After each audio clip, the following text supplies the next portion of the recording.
Welcome to Australia.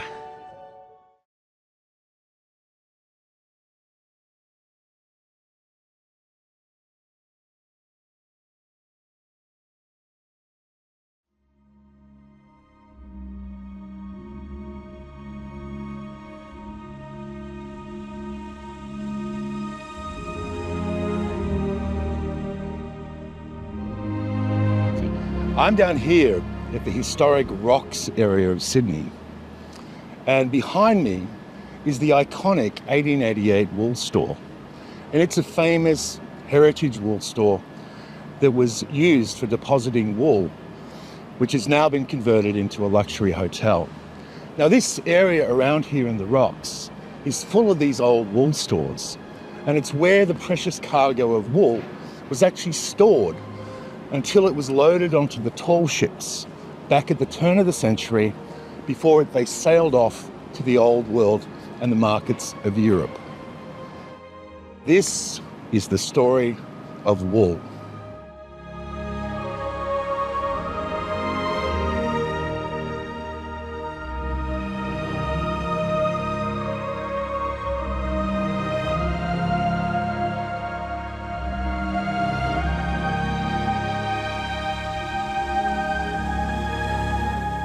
The saying Australia rides on the sheep's back refers to the significant role that the wool industry played in the economic development of Australia, particularly during the late 19th and early 20th centuries.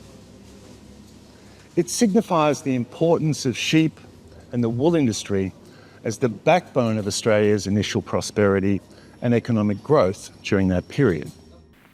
Systematic crossbreeding produced the Australian merino, a very hardy sheep, carrying an exceptionally heavy fleece of wool of superb quality. More than 1/4 of the total wool of the world is produced in Australia under natural conditions. My name is Patty Huntington. You obviously know that, but I'm a Sydney-based fashion journalist. I'm the Features and Fashion News Director for Harper's Bazaar Australia, the Australian correspondent for Women's Wear Daily, and I do a lot of talking about fashion on the ABC, on ABC television and radio. So it's kind of keeps me busy. Yeah. Australia was built on the sheep's back. Yeah, look, incredible. I mean, we are this country on the other side of the world, 25 billion people now. I mean, these sheep that came here were originally from Spain, the merino breed, and then they were hybridized and stuff. But we continue to produce the highest percentage of apparel wool that comes from Australia. I mean, New Zealand also has a lot of sheep, but they tend to produce wool for the home furnishings industry. It's a lot coarser. We are the country where, we're off the sheep's back, literally. And yeah, wool's an amazing product. It really is. Hi, I'm Jason Brunsden. I'm a fashion and lifestyle designer. I've been in the business since the early 80s, so it's about 40 years now. I think the Australian wool story is fascinating because it goes way back. It goes back to the 1820s, 1830s, when wool was our biggest industry for a very long time. I used to work with Woolmark, and I did a lot of work with them. I just think that it's part of Australia's history. It's intrinsic to the culture. The story of sheep goes all the way back to the first fleet, as the first 29 fat-tailed sheep were brought into Australia in 1788 with the first fleet.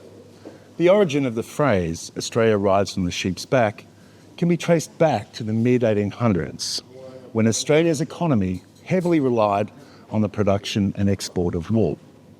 Australia's climate and vast grazing lands were well suited for sheep and farming, and the industry quickly prospered. At shearing time, everyone turns out to help. Sons and daughters, wives, neighbours, all hands and the cook.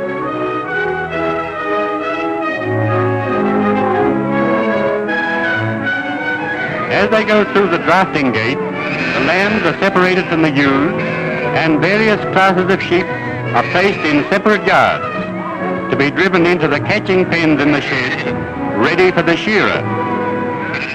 Wool soon became Australia's primary export commodity, and the revenue generated through wool played a pivotal role in the country's economic development.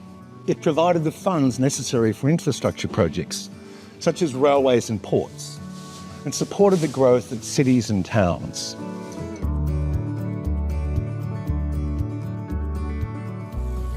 Australia riding on the sheep's back encapsulates the pivotal role that wool exports played in shaping the nation's economy and setting the stage for the emergence of a thriving garment industry. Australia's colonial history, marked by British settlement in the late 18th centuries, laid the foundation for the wool industry. The introduction of merino sheep, bred for their wool, revolutionised the Australian agricultural landscape. The harsh Australian climate and the vast expanses of land were ideally suited for sheep farming, leading to the rapid expansion of the industry. The wool industry quickly became an economic backbone of Australia, providing a regular and reliable income stream, fostering the growth of related sectors. My name is Catherine Veltman and I am the Global Project Manager for the International Woolmark Prize at the Woolmark Company. Wool has been so ingrained within Australian history. I think it's such an important fibre and commodity for the Australian market. You know, it has such global resonance that it really does provide an opportunity for Australia to stand out on the global market.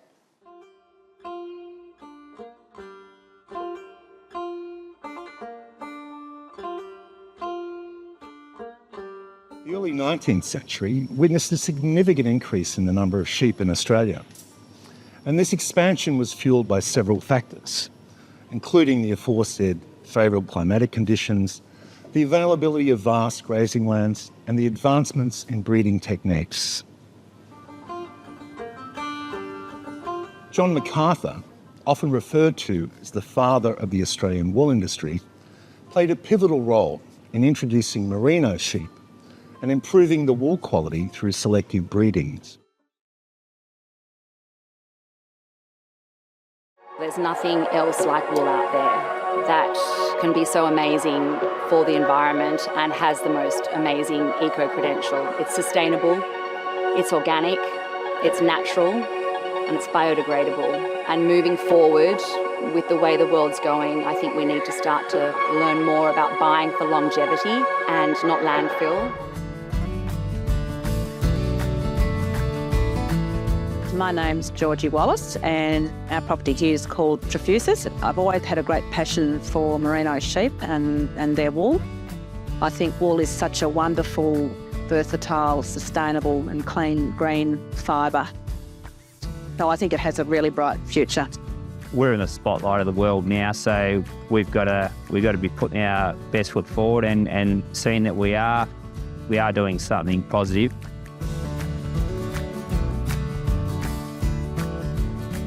We're improving the land for future generations. It is so much better for the environment. I see that we're custodians of this property. We want to see our native flora and fauna thrive, and I think for the whole biodiversity of this property, it's important to look after that native land. So we want to leave this property in even better order for the next generation.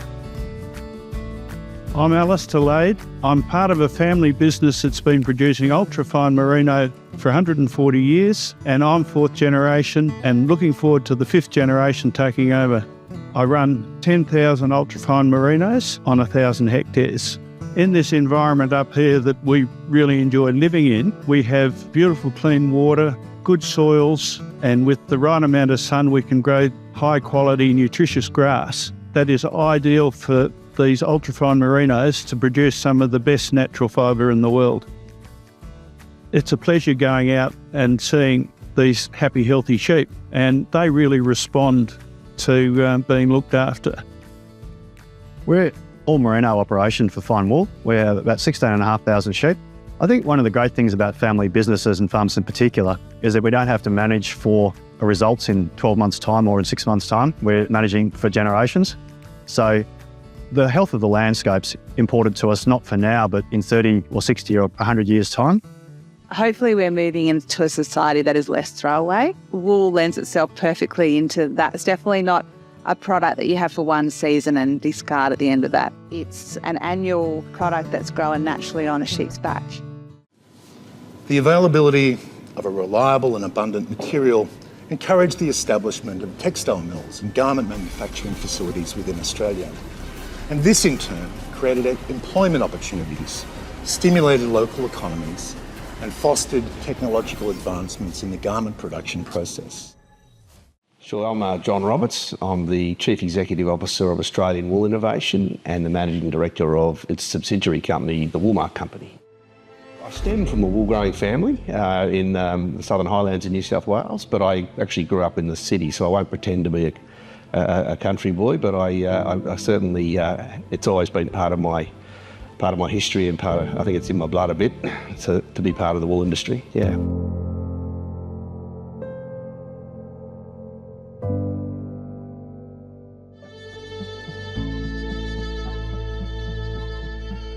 A month in my diary is, it's quite diverse. I got everything from standing in a paddock with wool growers talking about fly strike or worm prevention to the other end of the supply chain at the International Woolmark Prize in Paris, for example. So, and everything else in between.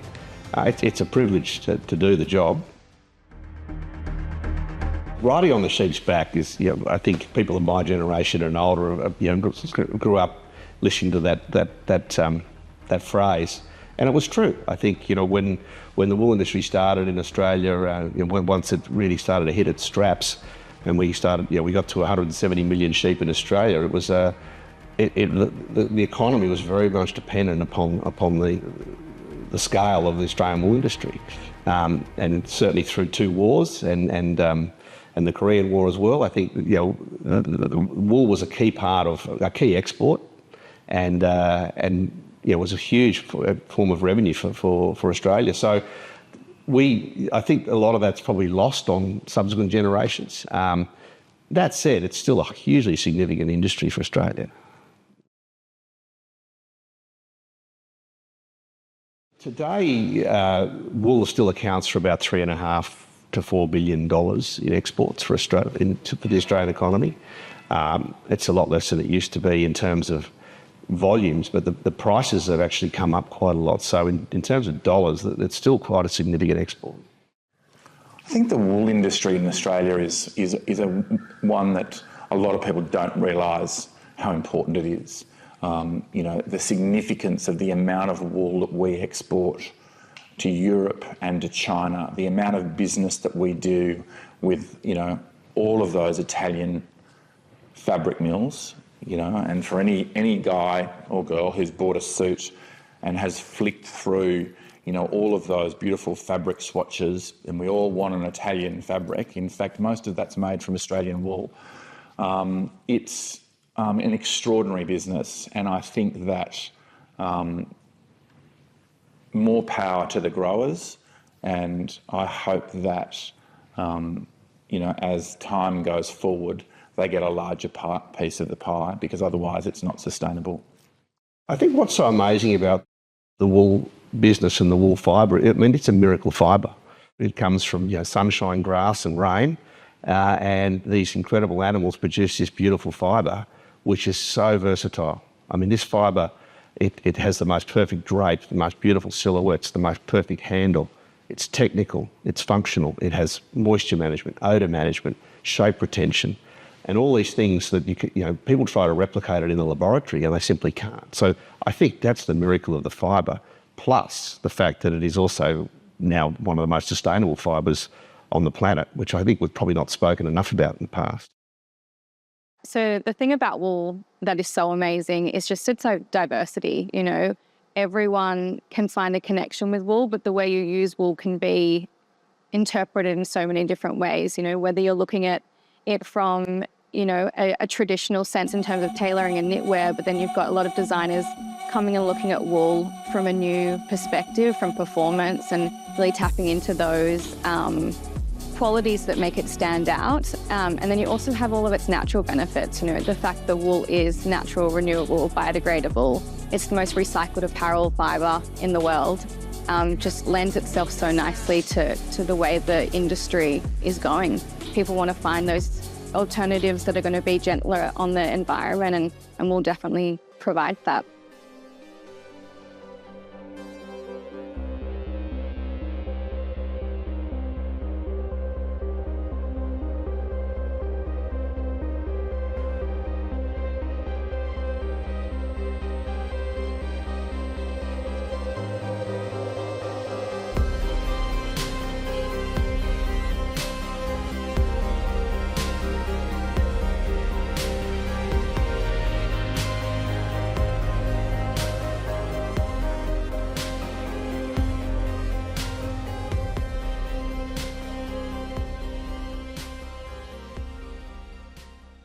The development of transportation infrastructure, such as railways and ports, further facilitated the growth of the wool industry.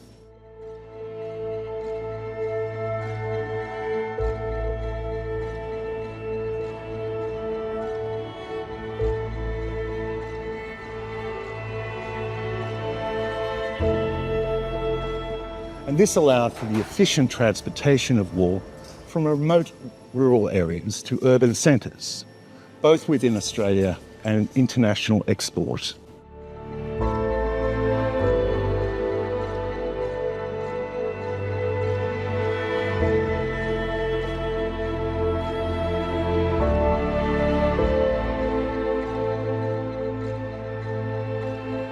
Additionally, the establishment of wool auctions provided a platform for buyers and sellers to negotiate prices, ensuring a fair trade practices and enhancing market transparency. Australia's abundant wool supply soon captured the attention of the international garment industry. The superior quality of Australian wool, particularly our merino wool, made it a highly sought-after textile for manufacturers worldwide. The fine texture, the strength, the natural insulation properties of Australian wool made it an ideal material for producing high-quality garments by the textile mills in Europe. As the demand for Australian wool increased, so did the export volumes. Wool shipments were primarily destined for the textile manufacturing hubs in Europe, particularly in Britain, where the Industrial Revolution was in full swing. The Australian wool industry played a crucial role in providing a reliable and sustainable source of raw material to support the growing textile industry, contributing to significantly the economic development of both Australia and the importing nations. The export of wool provided Australia with valuable foreign exchange earnings, enabling the country to import machinery, technology, and other goods for industrialisation. And this economic growth, driven by the wool industry, laid the foundation for the emergence of a domestic garment manufacturing sector in Australia. The Australian garment industry emerged as a normal progression from the wool industry. Initially, the focus was on producing woolen garments, such as sweaters and blankets and coats, capitalising on the unique properties of Australian wool.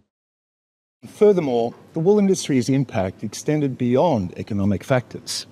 It shaped Australia's identity and cultural heritage. The image of the rugged Australian sheep stations and the iconic Australian stockman became synonymous with the country's national identity and character. The wool industry became ingrained into the image of the nation's psyche, just like the American cowboy, serving as a symbol of resilience, hard work, and resourcefulness. The cowboy can come from anywhere. And we have this wonderful, heritage with the wool. It's now called, the International Woolmark Prize, but it was originally the Wool Secretariat Board, E. Severall and Karl Lagerfeld won in, I think it's 1954. So, it's an incredible story, and we have this connection to the fashion industry via this amazing fibre.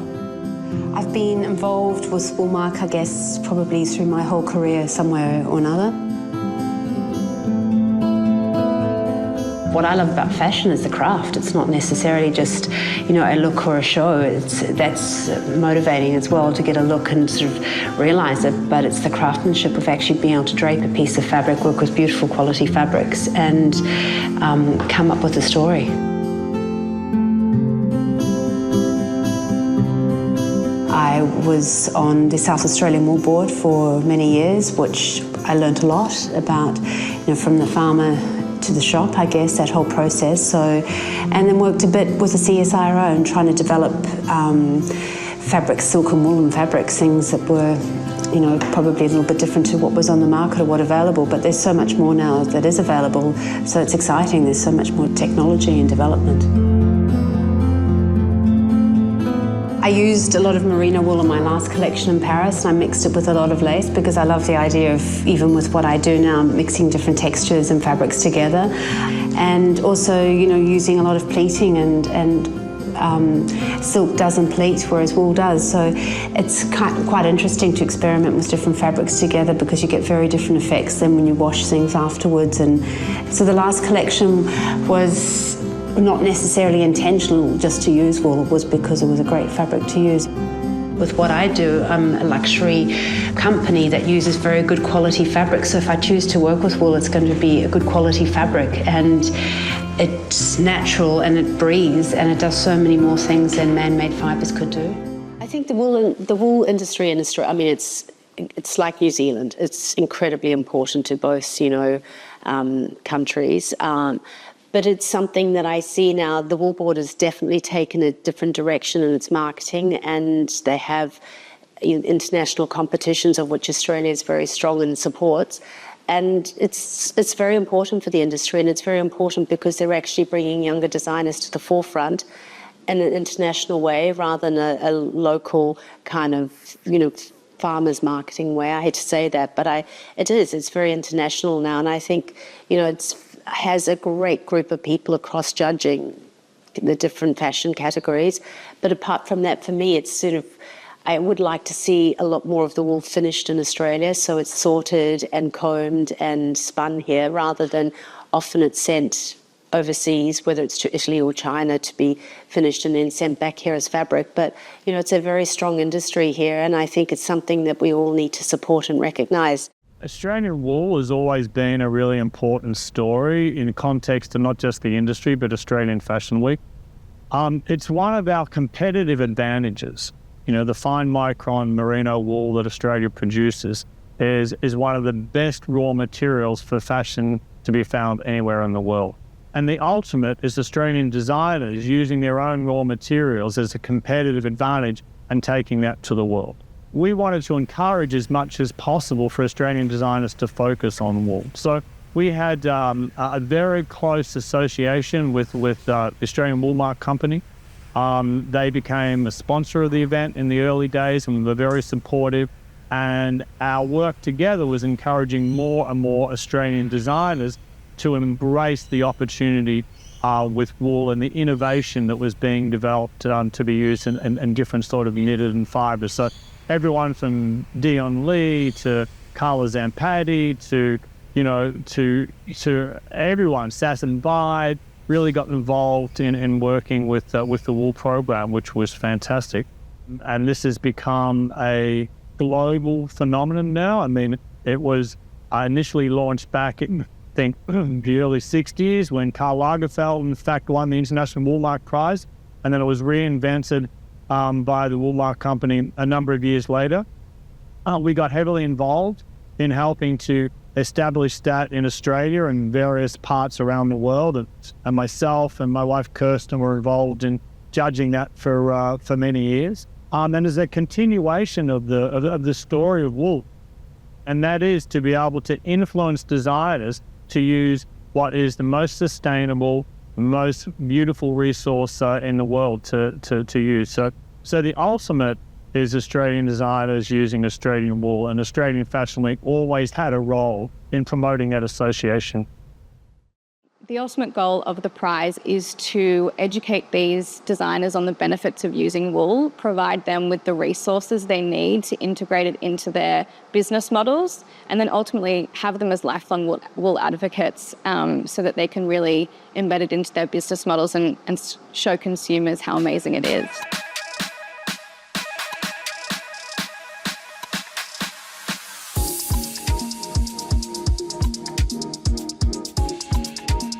The Woolmark Prize is just a critical focal point for the power and the irresistibility of wool. The importance of this prize is unrivaled. One that focuses on craft, on individual nations and currencies and geographic locations, and seeing how they can implement that within their own work. The extraordinary innovation that took place with wool, of subverting everything we think we know about this fabric and making it incredibly modern, ethical, conscious. I thought it was a really intelligent group of designers. Yeah, look, the Woolmark Prize is probably our crown jewel in terms of some of the marketing campaigns we do. And it's the crown jewel because it's not just about marketing, but it's also about developing an alumni of people who learn to love wool and talk about wool for the rest of their career. We think that the Woolmark Prize is still very highly regarded. It's still one of the most prestigious fashion awards, we believe, in the world. As it's evolved over the years, it hasn't just been a fashion award, but we have a sustainability component to it and an innovation component to it. So it's something that we want to keep pushing and driving. The Woolmark Prize for me is a sign of excellence. What I'm loving really this year is the use of wool mixed with sustainability. Natural fibres need to be so considered as part of our wardrobes, as part of the process and the way in which we work in fashion. I think the designers who are part of the Woolmark Prize have solutions.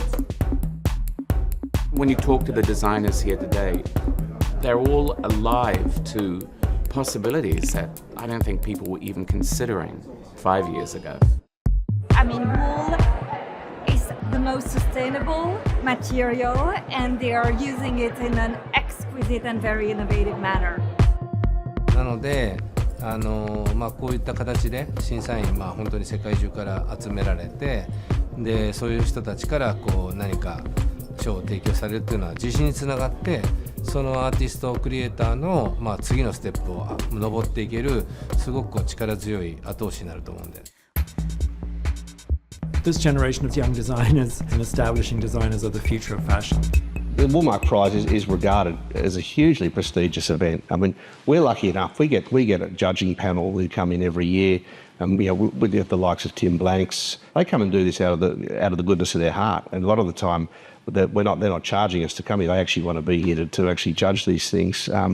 We've had Victoria Beckham judge in the past as well.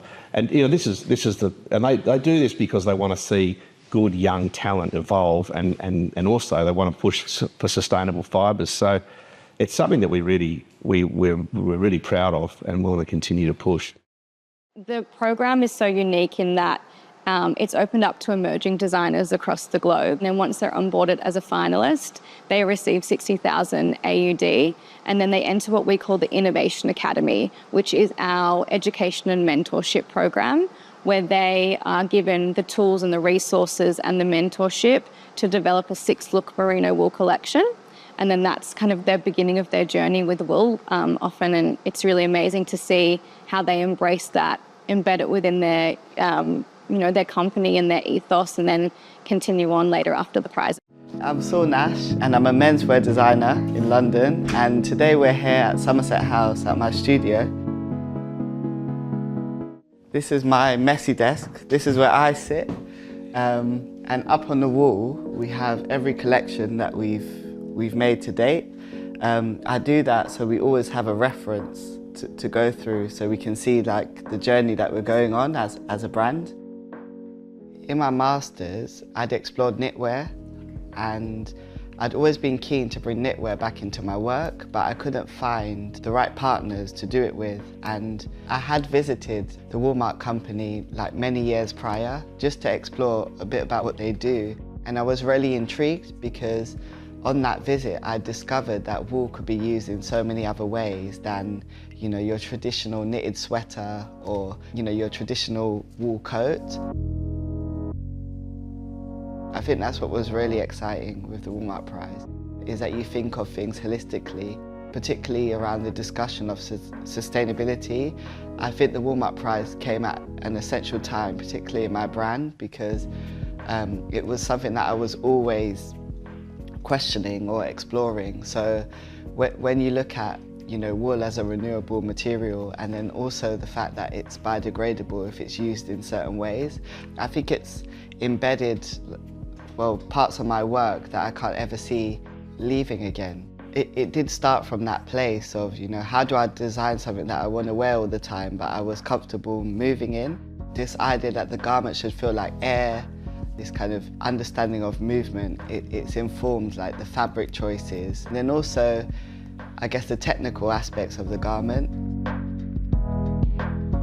So a few of these are the first kind of iteration stemming back from the Woolmark Prize. This set is made out of 100% merino wool, and I developed it with Knitwear Lab. What I really love about it is that it integrates plain knit with mesh. And what's nice is when you wear it without a jacket, you feel the ventilation throughout the body, but then when you put a jacket on, it warms you up. Using wool, it's a lot more positive than using 100% synthetic fibre. For me, it was a step towards a better use of materials within my design process. What I loved with this garment is you have double-faced jacquard, but then you have single jersey integrated within it. So when you wear it on the body, it moves really well. So these are kind of iteration stemming from what I'd created when I won the Woolmark Prize. But what I really love about this actually is it's a step towards creating something which is 100% performance driven or for active wear. Even the way the garment's constructed, it's built to resist. It can be worn on different bodies because it's made quite small and it stretches to the different body types. Look, I think the Woolmark Prize in the future, I think it'll always have the element of fashion, obviously, but I think it'll be about sustainable fashion. We spoke earlier about how fashion is the #1 priority these days, and I think given how sustainable wool is, I think there's always going to be that element of sustainability, whether that be natural dyes or just talking about the virtues of wool more broadly. But also, I think there's a functionality component. We've often talked about wool as a luxury fibre, but we don't often talk about wool as a technical fibre, and it's highly technical. So we're certainly pushing for that with our designers as they come through. So the finalists over the years have been so diverse. So obviously starting back in the 1950s with Karl Lagerfeld, Yves Saint Laurent. Since then we've had the likes of Edward Crutchley, who won. He was actually the first finalist ever to have a double win. He won the menswear and the Innovation Award back in 2019. And then he went on to work at Dior following that. We had Gabriella Hearst win the women's wear category a few years ago and then went on to work at Chloe. We've had more recently Sol Nash, who is one of a UK performance wear designer. And I mean, he's doing the most incredible things. We actually just launched a ski-inspired athleisure wear collection with him.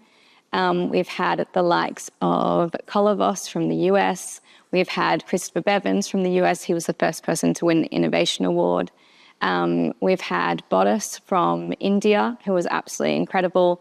Rahul Mishra, who won in 2014. And, I think he's one of the most incredible winners we've ever had. He so consistently uses wool and pushes the boundaries of wool, collection to collection, that he's such an incredible alumni member to have.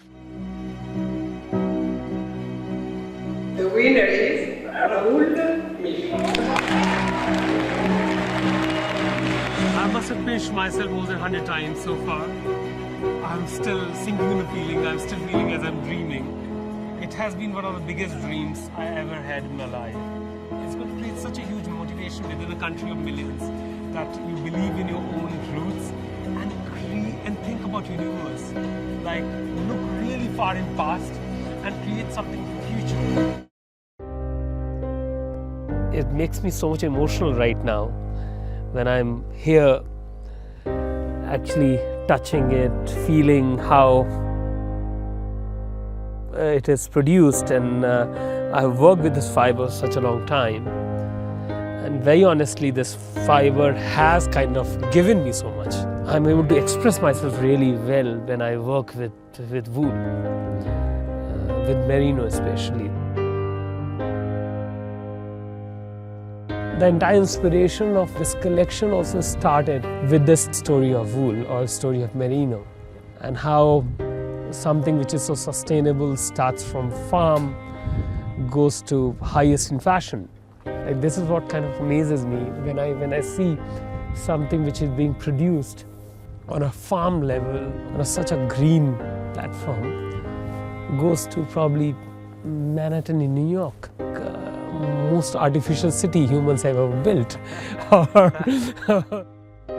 Because of the incredible source, that entire field is maintained. That's what I'm saying, this fiber has got a life of its own, and that life is still exists.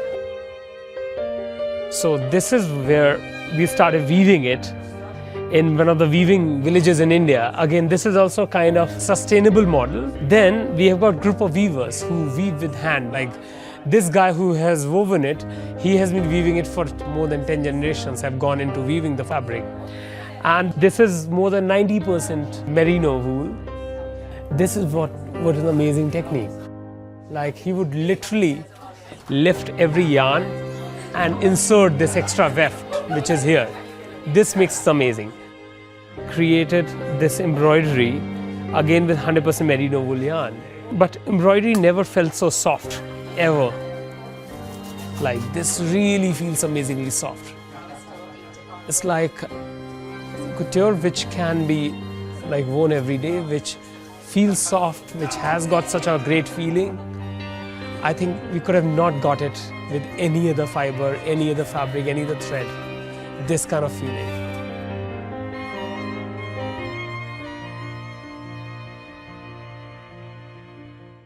Yes, we've had a few Australians in the mix. So from an Australian perspective, our finalists have included Dion Lee, Albus Lumen, Christopher Esba, McGraw, Bianca Spender. Most recently, we had Jordan Duller a few years ago as a finalist. So there's definitely been some strong Australian finalists in the mix. The last International Woolmark Prize final was in Paris, so we took it back to its roots. It first started in Paris in the 1950s, so it was very exciting to go back there in May 2023. We held it at Le Petit Palais, excuse my French, but it was an absolutely incredible venue, really historical, incredibly just aesthetically beautiful. So to have that as a backdrop of showing innovation and the modernity of wool was a really cool contrast.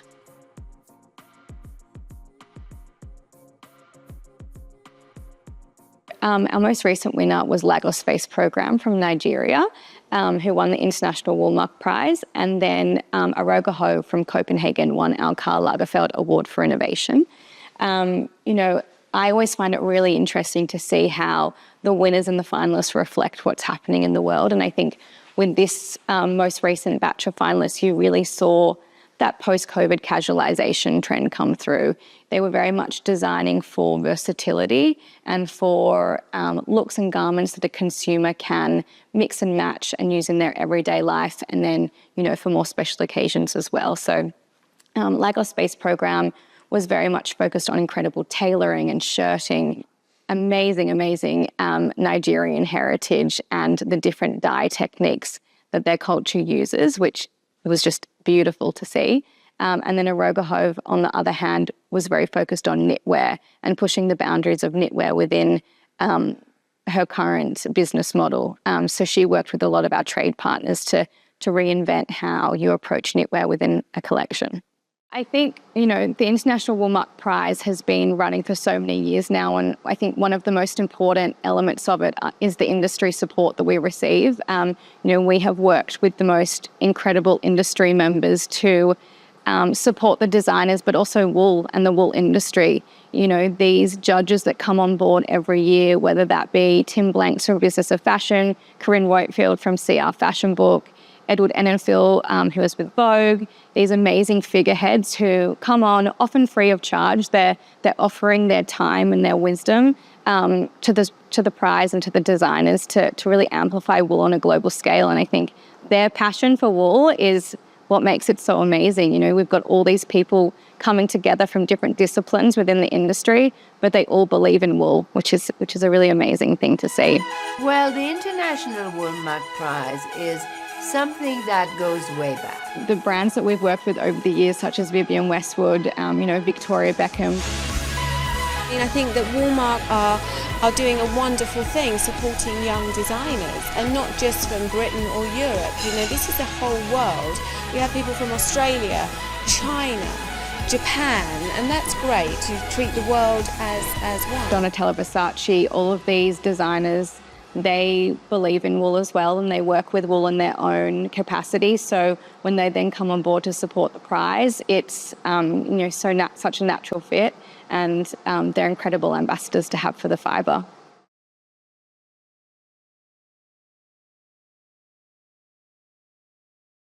In Australia, wool has played a significant role in the British and Italian garment industries, particularly with Italian luxury companies like Zegna. And the Zegna brand were not just content to champion Australian wool. The Zegna family were so committed that they actually bought a majority stake in an Australian wool farm. The actual farm in Australia's New South Wales might not be where you'd expect to find an Italian count or a luxury Italian brand, but this 2,500 hectare property is exactly where Emilio Zegna wanted to be. And in 2014, the luxury fashion house bought a 60% share in this family-run farm. For the company, then chairman, third-generation member Paolo, it was a good opportunity to work closely with wool growers to develop the right fibres for his garments. Convincing farmer Charlie Coventry and his family to sell them a stake was a challenge. But in the end, both sides did find common ground in both being family businesses. We certainly have a sense of family, commitment, seriousness, and how well you can do your job, whatever your job is. I think there's a lot of commonalities between us, Paolo Zegna said. And for Emilio Zegna, the purchase completed the cycle of full integration, widely referred to internally as a business that goes from sheep to shop. And in Australia's digital age, however, that endpoint is also way much more on the screen. So it's important to connect to a new generation of digital savvy customers.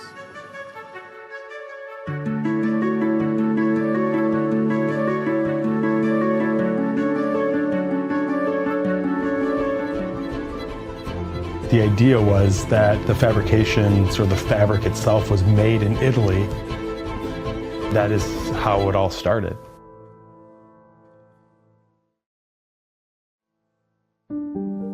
It all started with great fabrics. The idea was to take away that business that Great Britain had had forever on having the highest quality fabrications in the world. It just goes to show how much they care, and that care came way back when they first started creating fabrics, and the details that were put into small mini books describing every little particle and detail within the fabrication that created what you see today.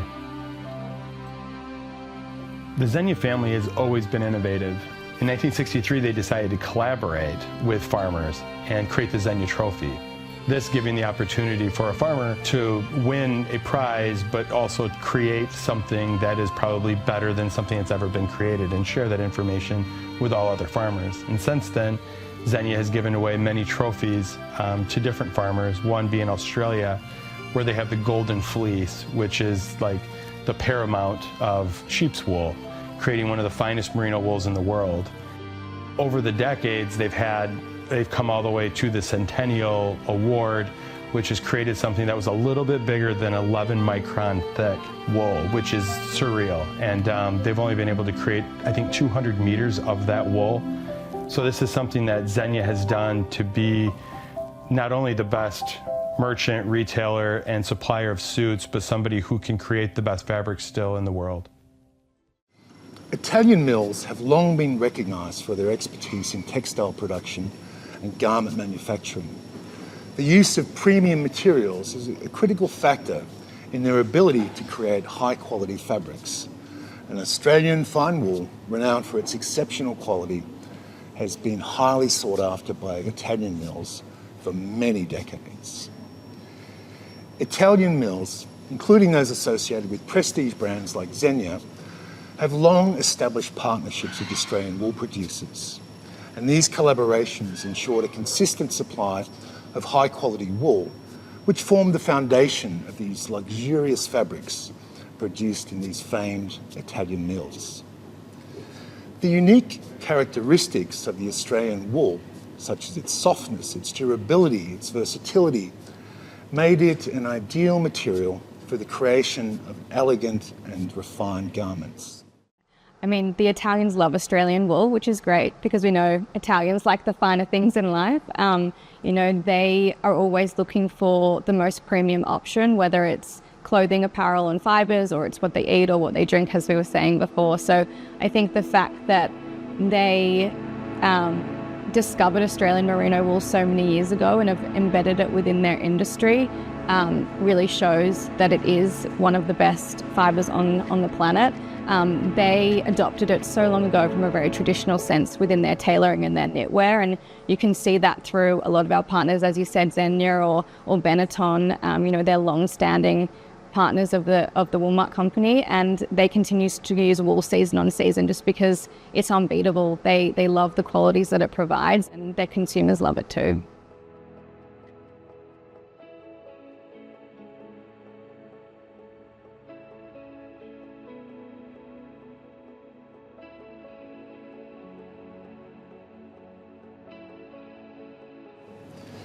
Xenia, in particular, has a long-standing history of sourcing wool directly from Australia, and the company's commitment to quality and craftsmanship has made it a leading player in the luxury menswear market. Xenia's use of Australian fine wool has contributed to its reputation for producing exquisite fabrics that exemplify both style and comfort. The influence of Australian fine wool in the Italian mills goes beyond the material itself. Australian wool producers have collaborated with these Italian mills to develop innovative techniques and processes that enhance the performance and aesthetics and appeal of the fabrics. And these collaborations have led to advancements in fabric finishes, in dyeing methods, in blending techniques, further elevating the quality and versatility of Australian fine wool. The Luna Rossa Prada Pirelli team, we started partnering with them, oh gosh, we're in our second phase now, so probably about 5-6 years ago. And they were looking for a partner who could help them develop technical wear that would still align with their focus on sustainability. So we worked with them on developing a collection that would provide the performance benefits they needed. So obviously their sailors are training both on and off the water, so making sure that they've got gear that allows them to move freely, that regulates their temperature, wicks moisture, provides them with really that soft next to skin feel. And we created a full kit with them. So you've got their training kit, so more of your gym wear, and then you've also got the kit that they wear on the water as well.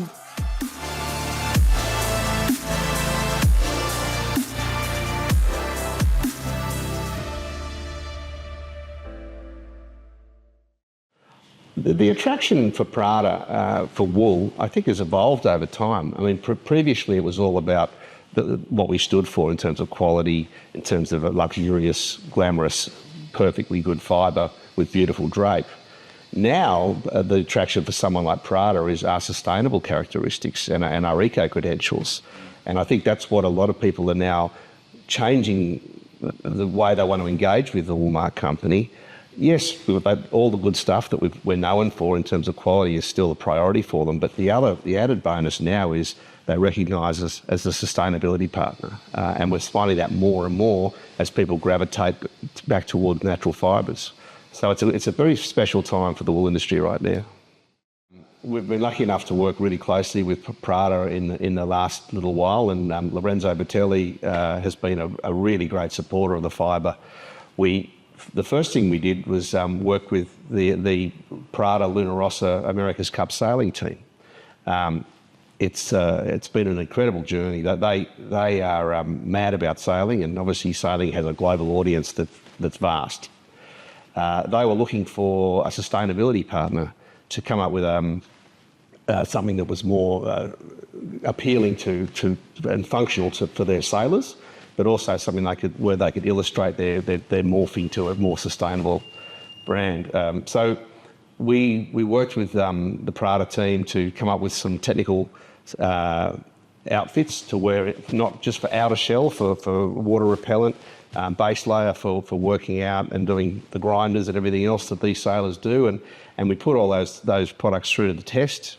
We outfitted them all. They became huge advocates for those outfits. One, because they don't put microplastics into the ocean, which they adore. And two, because they really love the functionality of it. And then after that, from there, we've been lucky enough to do a capsule collection with Prada as they look to sort of move towards a more sustainable image. And we're lucky enough that they're working with us to be that partner. But it isn't just the Italians who have a thing for the romance and power of Australian wools. It turns out all the major international fashion houses, the big ones, and their designers, all pretty much worship Australian wool as something being natural and divine. And this fascination is shared by many artists and designers around the world who romance both the wool and also the Australian outback farms where it comes from. Japanese fashion label Facetasm is deeply rooted in Tokyo's edgy street culture. Journeying to Australia, founder-designer Hiromichi Okai visited a merino wool-growing facility to mark the beginning of a 2-year season and partnership with the Walmart company. 広大で視野が広いというか、空間が広いというか、ちょっと抜けてる感覚で、やっぱりちょっとレベルが違う。僕は見たことなかったですね。あそこまで壮大な感じの自然というもの。Look, Japan's a wonderful market. Obviously, you know that it's a leading fashion market. And there's always good evolving designers coming through. We've been lucky enough to work with a group called Facetasm, and the young designer there, he came out a couple of years ago now, and we did a lovely capsule collection with him, beautiful collection, and part of that was him coming out and doing some videography on Australian farms, looking at shearing, touching sheep, and it was a beautiful piece of videography, which he was emotionally very moved by that whole product, and I think the wool growers who we came and saw were one, just appreciative that someone had come and taken an interest in their fibre and where it had come from. So it was a lovely meeting of two, you know, extreme ends of the supply chain. 感じたことのない自然だったなっていうのは本当に実感しましたね。感じれてよかったです。やはり最初牧場の方に行かせていただいて。Look, when designers like Facetasm come out to Australia, I think. First of all, I think they're overwhelmed by the hospitality and the warmth, particularly in the bush, in the regional areas. And the thing that probably really strikes them is the vastness of it, the open spaces, and almost the lawlessness of it. I think for them is a bit overwhelming. So I think that it takes them a few days to come to terms with that, and then to actually see the animals. Which you're not going to see an animal in Roppongi. That's a big thing in itself. So to see not just one animal, but possibly 30,000 of them all being cared for and in a free-range environment is a really beautiful thing for them, a really powerful thing for them.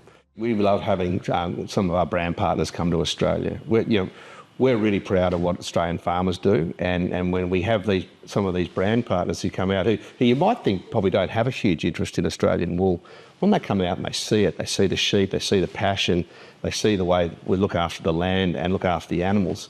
I mean, it's a very emotional experience for a lot of those brands, whether it be new up-and-coming designers from Japan or established brands like Prada or Benetton or Palo Zegna, who's often out here working with the Walmart company.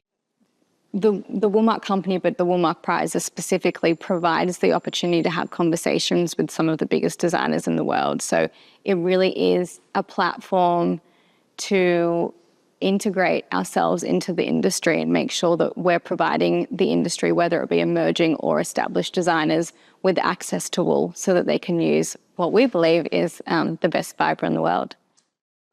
People wear those garments because they're a price point, and I think after the war, the growth of synthetic fibres and acrylic fibres was seen as a real progression, and you could argue it was, without possibly realising some of the more damaging outcomes from those fibres longer term. So I think people bought them with the right reason, for the right intent. Look, I think petroleum-based fibres and man-made cellulosic fibres, they have great functionality, and as I mentioned, they fit a good price point. I think the problem they have is that they don't biodegrade. They stay into landfill into perpetuity, contribute to global warming.